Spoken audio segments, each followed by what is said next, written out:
Yeah, it's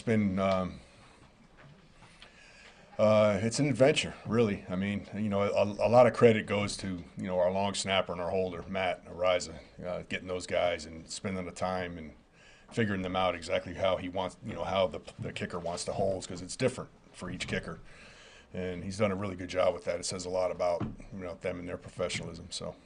And Matt doesn't have lots of experience No. in that anyway, so that couldn't have been super easy for him. He doesn't, but he's, obviously he's a quick learner, and Bucker really trained him well, and he's able to take these guys and just adjust, and he's just a good football player and a good tackler too.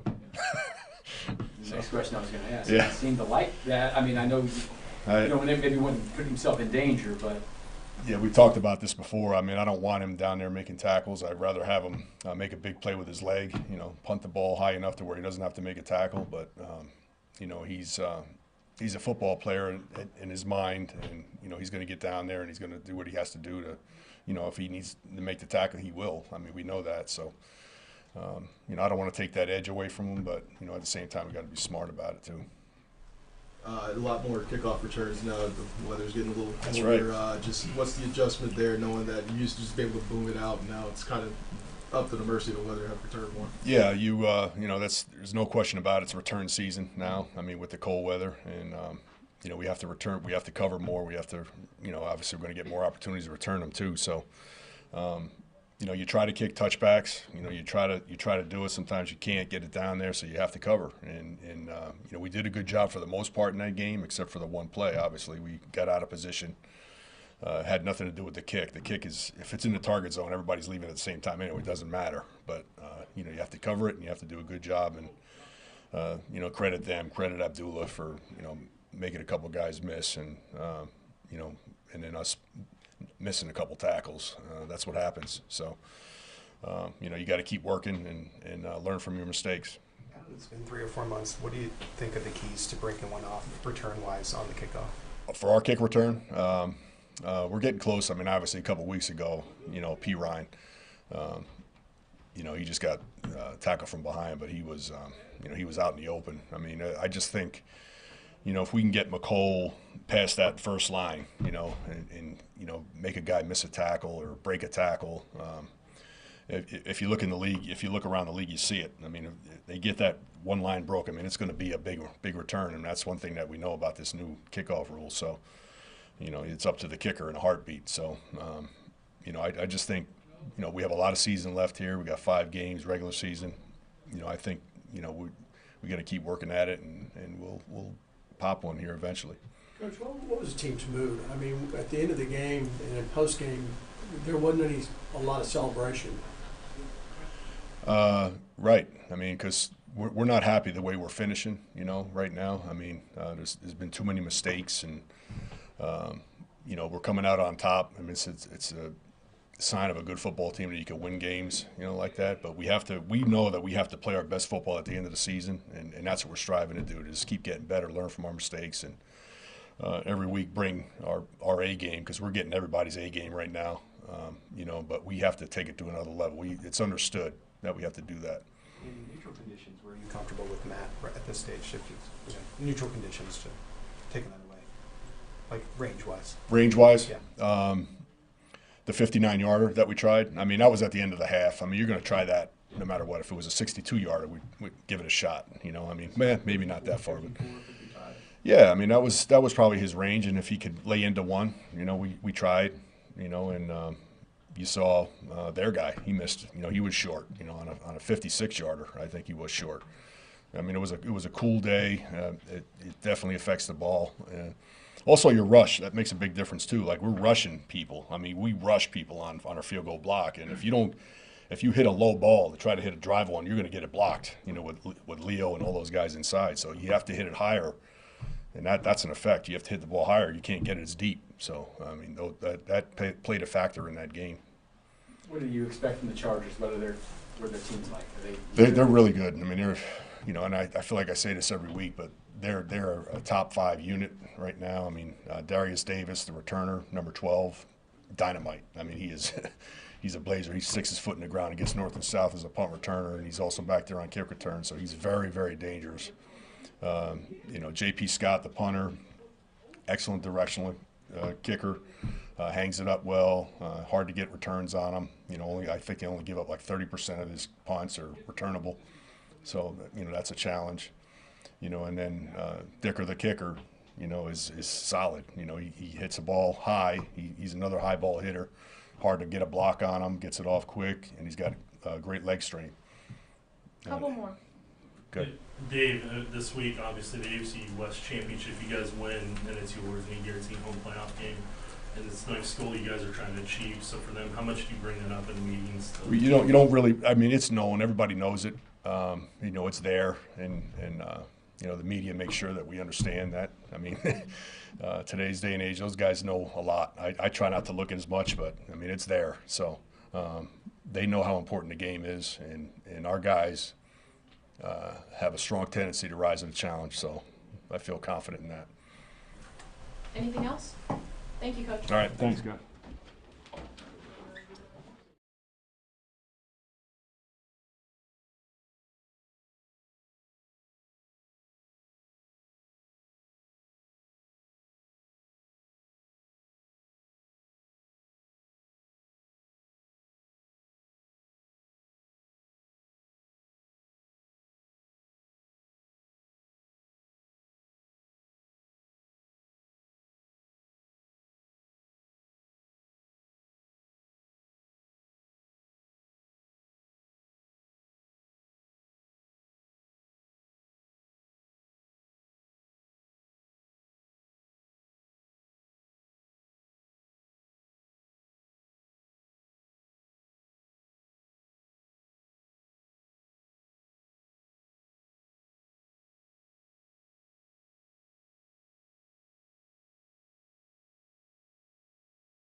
And I got a beautiful day. It was really nice yesterday. I hope everybody got a chance to go outside and enjoy it. A little chilly today. I don't know if I could talk to Boston into going outside again.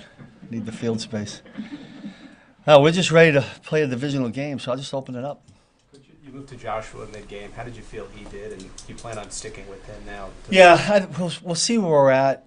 Listen, we're going to need everybody down the stretch. I mean, we're in December. It's December football. Need everybody to be healthy, stay healthy. We're going to need all these guys to win. Both of those guys will probably play. We'll see where we're at as far as who goes Steve, first. what did you see from O'Banky? Well, it was good to get Charles out there. He actually probably played more snaps than we anticipated, but I thought he was solid. There's a couple of things in there. If you happen to talk to Charles, he'll tell you he wished he had done a little bit differently. But I thought he was solid for going out there for the first time. And an ACL is not easy to, you guys all know, to go out there and kind of have that confidence in. But credit to the trainers and Rick and his staff for getting Charles ready mid-season here. He was out there for all 3 sacks. Just his impact maybe on that effort. Yeah, I don't know that I look. I'm sure he drew some attention, right, because he's a pass rusher. But I can't say I dissected it to say that his presence had effect on it. I thought the first one that Chris had was the typical, relentless pass rush and never stop rushing the passer, right? And then I thought George had one of those, and then, the one that I think the second one that Chris got, Nick actually did a great job in getting things kind of coordinated. And I thought that led to the sack. Steve, the end of this game drives. I know it's been Yeah, kind of a frustrating broken the heck record, out of but me. again with the Raiders without the fumble, Yeah, things I were getting know. in field goal range. Just is there anything you can pinpoint your finger on that you can improve as the season I continues? just hopefully we keep getting God's grace at the end there. I'm banking on that going forward. Our guys, if you ask them to a man, I think Trent might have talked about it a little bit yesterday. Kelsey was telling me, always want to be out there in that situation. I mean, we had them probably in the right spot we wanted. We needed to win 4 downs and end the game, either with a sack fumble, an interception, or 4 downs and we're off, and everybody's feeling really good. When they drive it like that, and there was a couple of mistakes in there that we need to be better at, and we all feel a little bit differently. Now we need a botched fumble to kind of secure it. I don't know how long the field goal would have been. I'm sure you guys do, but we'd like to finish a little bit better. And we talk about it every week. Do like being in those situations? Would we like to be in them three possessions up, 3 scores? Yeah. But when they're tight, we got to find a way not to let them get down there and get in field goal range. When you guys make a change mid-game like that with Nagy, is it what you're seeing on the field? Are you seeing something in his eyes when he comes off the field, confidence-wise? Probably a little bit of both. I mean, I talked with him, and I told him I thought, well, I'm going to make this move right now, that we were still going to need him. I mean, he still went in and other packages, other downs, I believe we needed him to go in there. Nobody's given up on anybody. I just visited with Nazi again today.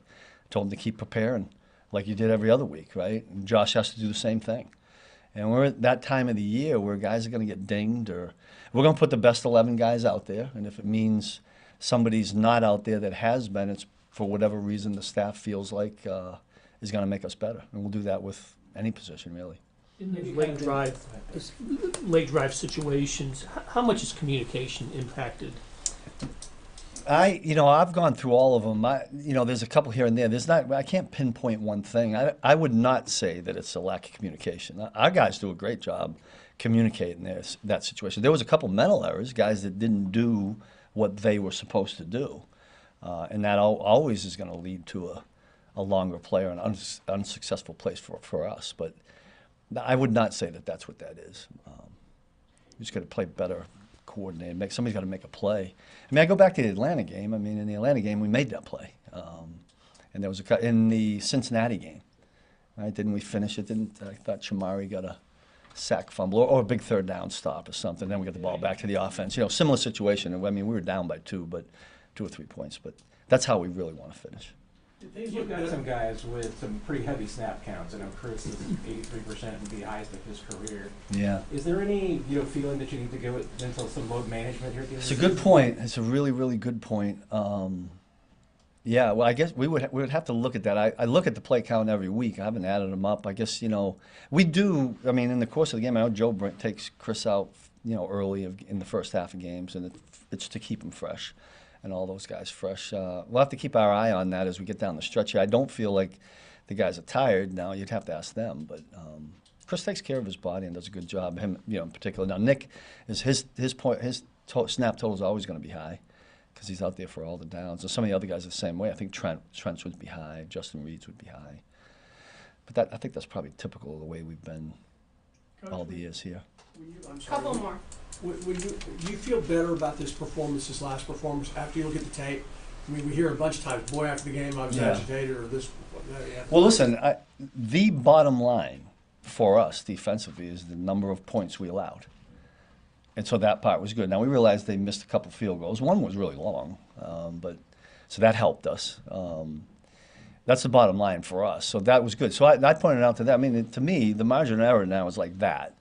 And a couple plays here or there, maybe we only give up 3. But we didn't make those particular plays. And the one thing that keeps biting us is the explosive pass plays. And we got to eliminate those to keep that point total down. We'll go Todd and then Nick. You guys facing the Chargers team, you faced them earlier in the year. They're 2/3 of the way through a season with the new regime and all that stuff. Seen some things out there, articles online about how maybe they struggle with man-to-man coverage on defense and stuff like that. When you get the second time through with a team, how much do you change something on kind of what they look like, or do you just do you? Well, we did play them fairly early. I think they're, and with a new staff and a new team, I think it takes them a while to figure out who they are. I think they have figured that out, and you can kind of see that. You can see the thread of what they want to do, what they'd like to try to do, how they go about winning games. I think they got a great formula. I mean, I got a lot of respect for Jim and Greg with the way they do things. I mean, it's still going to come back to, will we have a wrinkle that's a little bit different than the first time? Absolutely. We always think that way. Can we get into those wrinkles? We'll see, because sometimes they're dictated by the situation. But I think they're a little bit different. The biggest thing that will be different for us is that when we played them last time, Justin had a bum ankle and wasn't running as much. He gutted it out in that game. he's running pretty good now. I mean, that in and of itself will be different for us. Steve, with Lad McConkey, what do you see from that rookie? Because I think last week he accounted for over 60% of their offensive production. Say that again at the end. He accounted for about 60% of their offense. Yeah, no, there's no question that he's a main focus. When we played him the last time, I don't think we knew that he was going to surface like that. I mean, he's a rookie. But now it's evident that he's a guy that you better make sure you have your eyeballs on, because the quarterback's trying to find him, and when he does, it's usually a pretty successful play. He's a good football player. I got a lot of respect for him. Nifty, smart. I mean, the chemistry between him and 10 looks really good to me. Thanks, Coach. Okay? Yeah. Adam?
Before we get started, can I ask you about your son signing? How exciting was that?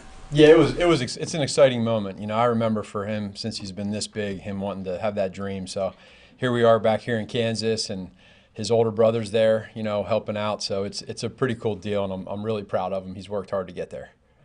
And to piggyback off that, what does it mean to you that he's a Simone Award finalist next week, one of the five, considered one of the five best in the area? Yeah, again, pretty cool. It's for him. You know, I think it's a great honor for him, and you know, he understands it, and we understand the importance of it. But it's still, to this moment, just killing them that they didn't win the state championship. He really wanted that from the team perspective, and it bothers him, but he's excited to have a new beginning, and that's a cool part of it as well. So it's an honor. What do you think about that head coach over there, Kansas, Coach Lightful? He's pretty good. Yeah, he's special people. I think that, just I've learned a lot just watching him over the years, and we've gotten to know each other a little bit. I'm fascinated of his leadership skills. Unbelievable person, and getting to kind of know him and see what they went through this year, it wasn't easy. And you see how the team responded, and it speaks to who he is and what they do there. And for Tate to be a part of that, I wouldn't want him to be anywhere else with those type of people. And it was a special year for them to rebound like that, and that speaks to who he is. Coach, since DJ Humphries arrived, what's been your impressions here early? Well, as far as the person, like I said a few weeks ago, love the person, love his energy. It's a contagious, infectious personality that he has with a lot of confidence. But he also has to learn the lingo and how we do things, and he's been able to do that the last couple of weeks. And he's been doing a really good job in practice of being able to show us what the opportunities he's getting. And I think like that's half the battle is just the experience and the confidence. And now, if he gets that opportunity and that's the way we go, then we'll see on game day if that's the case. If he does get that opportunity, and if there's any sort of confusion ever on a play, how much does it help to have Joe next to him to like, hey, we're doing this? Helps a lot. You look there and you see, the one thing that jumps off to me in regards to DJ is just he's had a lot of reps, and so that confidence is there. And then you watch the reps in practice and you see the mechanics and the techniques that he uses, the basic foundation of fundamentals. And if there is something schematically that there might be a question with protection or in the run game, et cetera, Joe's right there. And I think it really helps out a lot. Have you seen any frustration at all with anything that's happened at either left or right tackle in Patrick's game, like during the game? No, I know there's the question in regards to his how he was in the game there in the red zone and on that one play, but that's never been who Patrick is. It's truly not. I mean, the frustration part is the team aspect of us. We were all frustrated. We wanted to be better in that game, and you get opportunities to close a game out the last 2 weeks as an offense. We've had the opportunity to do that, and we haven't done that. And I think, leading up to that point, that's where, it kind of got to a point where whether there's penalties, whether there's missed opportunities, whatever it is, all of us together, I think it's just one of those things that we know we got to be better, we can be better, and that's what we have to be better moving forward here towards the end of the season and into the playoffs. Matt, big picture, what was your takeaway where you're watching the film of that Raiders? Yeah, just that we need to be better collectively as an offense. The details of what does that mean, we need to be better. Getting into the theme of getting into the red zone or the big red zone and having penalties, that's a killer. You can't have those. Got to be able to run the football. I think for our team and the mentality of being able to get touchdowns, whatever we were in the red zone, I think maybe 1 of 5 in the red zone, not good enough. And then my biggest thing, and it's the guys have done a great job all year in responding to certain situations, but finishing games, no matter how that game went in the first 3 quarters, in the fourth quarter we had a chance a couple times to end the game and not even give the ball back to them to put them in position to win the game, and we didn't do that. And go back to the Carolina game, we had a chance to end the game, we didn't do that. Now we did at the end to kick the field goal, but prior to that, we want those opportunities. We talk about it. 4-minute mode, we got to close the game down, and that's going to be an emphasis for us. These games are close. They're going to be close. There's not a lot of blowouts in this league. So when we're in a moment to take control as an offense, we need to end the game offensively. Man, with the run game specifically, I know you had the one big run, but not a lot of success otherwise. What's the balance of sticking with it to maybe still, keep edge rushers honest and that sort of thing, versus knowing that maybe it's not the best day for it? It's tough. It's really not easy, and especially if you're losing yards. And we haven't done that a whole lot. There was a few plays last week where we were losing yards. So naturally, then you get into a moment of, okay, geez, the run game's not working. Let's pass. And you got a pretty good quarterback back there that good things happen. So you combine that. But then you also have to be able to understand, too, that when you're dropping back 45 times a game, it can be advantageous to the defense. They can pin their ears back. And, So there's a balance, and there's no one better in this league than Coach Reed and being able to figure out those answers and fix it. And that's, I think, what we want to do is be a little bit more balanced. Pacheco did have the nice run in the second half. How did you assess his game overall? I thought he did a great job. It doesn't surprise me. I was, for that 7 seconds that he was running the football down the sideline, you think back to the moment when he got hurt, and for that one play right there to have an explosive play. We haven't had a whole lot of those explosive runs this year, so I think it was a 33-yard run, and those are nice. Gets the guys going. We need to get more of those, no matter who it is, but he certainly brings that to the offense. John is doing to what Jesse Minter has done with the Chargers defense and preparing for that. He does a great job. I have a lot of respect for him.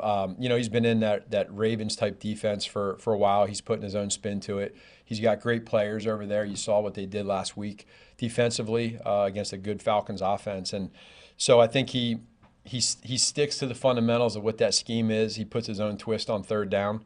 They're really, very solid and make you work hard for touchdowns inside the red zone. And I know he's well liked. So anytime, this league, everywhere you go, there's always really good DNs, and they got those bookends there with Khalil and Bosa. Coach, you talk about the red zone. Is there something that you guys are doing this week at practice, or is it just about going out there and executing? It's the execution part. We as coaches, like when the game ends and you look back, you reflect, and that night / the next day when you watch the tape, you want to say right away, like, are we putting our guys in the best position possible? So Monday and Tuesday now we're going to self-scout. We're going to look at what we can do better, start there, and then the players got to execute what we put in there and why it's in. And it's also emphasized. And I think, again, we've been emphasizing as a staff to these guys whenever we kind of struggle somewhere throughout the year, we'll emphasize the situation. And so far this year, the guys have followed through with it, which is good. Red zone is one of those, and finishing games is one of those this week. Last one, Nick. Matt, with the Chargers secondary, what do you have to be mindful of, especially coming off a 4-interception performance? They have a lot of confidence. They've been playing well on the back end. They disguise their back end, whether it's shell or one high. And so they do different things. But I think this is one of those games for us. It's very important for us to we're getting these wide receivers now. A guy like D-Hop he's more involved. He's been here a little while. Juju's back. Jay Watt's been doing his thing this whole time, and then you throw the tight ends in there and the other wideouts we have. But I feel like right now we're at a good place where now it's like, okay, we've had a few weeks now of the same guys. Let's go do what we do best, and let's play with some confidence. Let's play with some swag. Let's have some fun, energy, and then good things will happen. Thanks, Coach. You're welcome. Thanks, man.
what's the attitude in the room like? There's been a couple times these last couple of weeks where you guys maybe haven't gotten the job done the way you wanted to at the end of the game. The results have been good, but it wasn't the way you maybe drew it up. How are you guys doing, like, I guess, mentally on end of game situations? That's areas we can get better in. But a win is a win. We'll take it. But there's definitely room for improvement, offense and defense-wise. Also, special teams. We gave up a big run in special teams. So I think the building can agree and attest to that there's room for improvement, but we'll still take a win.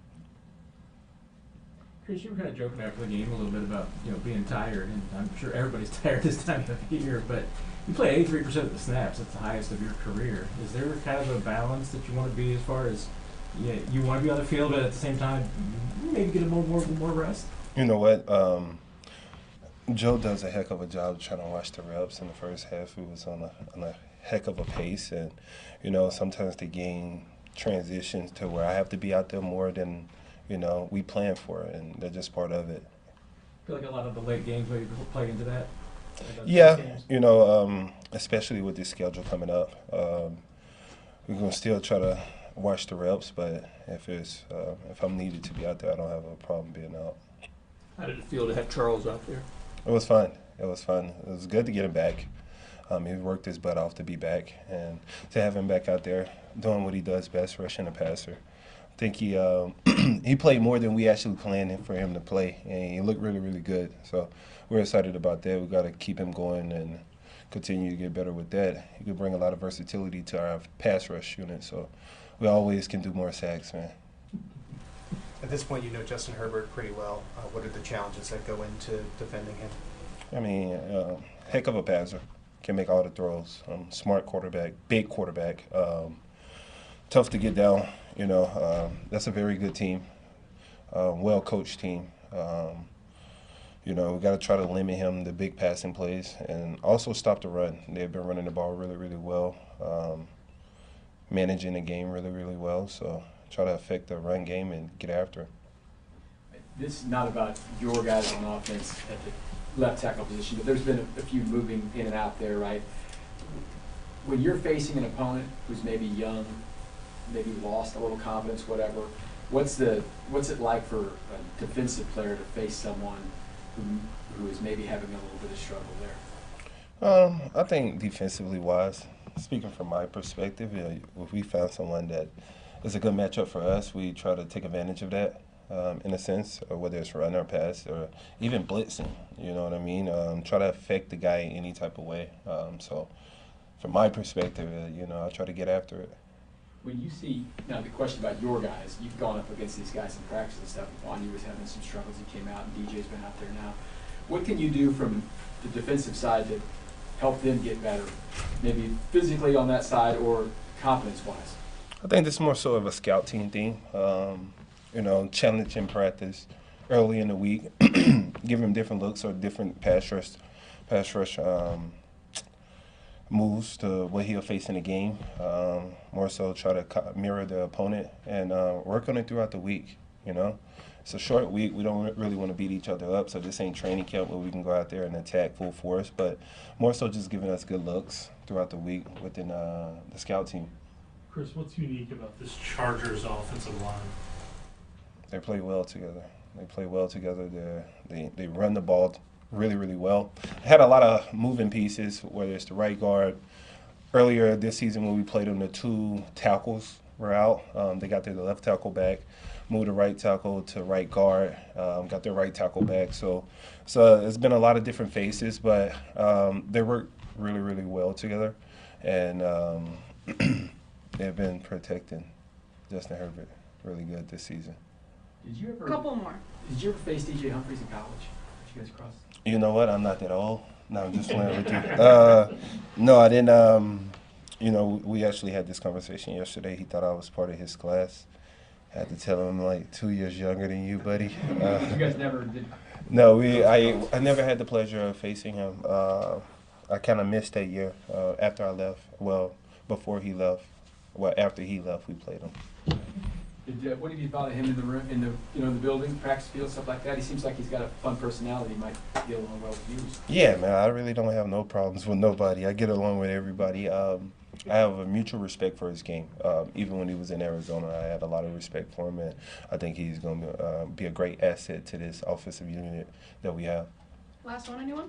Chris, what's it like to have the defense out on the field, like at the very end of the game when the game's coming, down to the wire, and you guys need to stop? It seems like it's happened more times this season. Just what's that like as a defense when the game's on the line and you guys are out there?